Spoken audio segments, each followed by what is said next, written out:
Vicki Huffnagel, your host, The Ethical Times, the series Celebrity Medicine Can Kill You, Expose Suzanne Somers. Continuing, we are now on part 4. Well, I think that you need to know a little bit background of Suzanne and Alan. Suzanne knows exactly what Alan's doing at any moment. She even informed me that she acted quite a bit during the time that she had the problem with Two's company.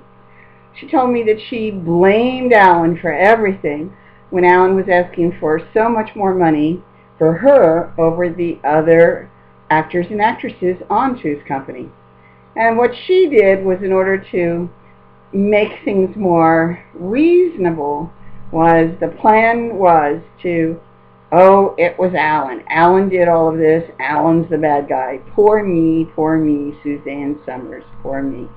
So she did tell me that story, not as a patient, but as a personal friend. She told me that story. The issue of betrayal in this whole story will come out, and any reasonable person will understand why I'm speaking out. It took me a long time to speak out, but that was because of the many difficulties created by Suzanne and Alan in my life. Suzanne had a long discussion over buying a Navajo Indian blanket one time. She explained to me that she always put everything she wanted to buy through Alan. Alan was the businessman. Susan was the worker for bringing in the money, and they were a team. I can tell you, having known her for so many years and watched her and Alan work, that Suzanne knows exactly what Alan's doing and what he is planning and promoting. She is not isolated. She is not ignorant. She knows everything that's going on. She is not Miss Little Innocent. That is not happening here. It is just not happening. So Suzanne is very aware of everything that goes on in the economic life. She also has an enormous need for extreme expense.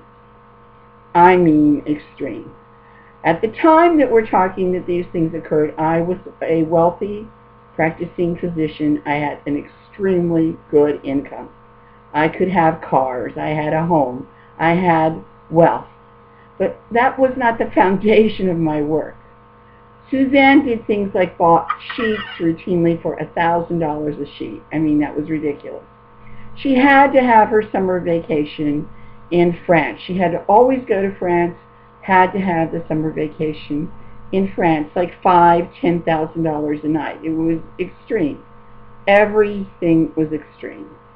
I have more in part 5 to tell you about how I began drifting away from Suzanne and Alan as friends, even though they were the godparents to my children. More to come. This is part 4, The Ethical Times, Expose Suzanne Somers.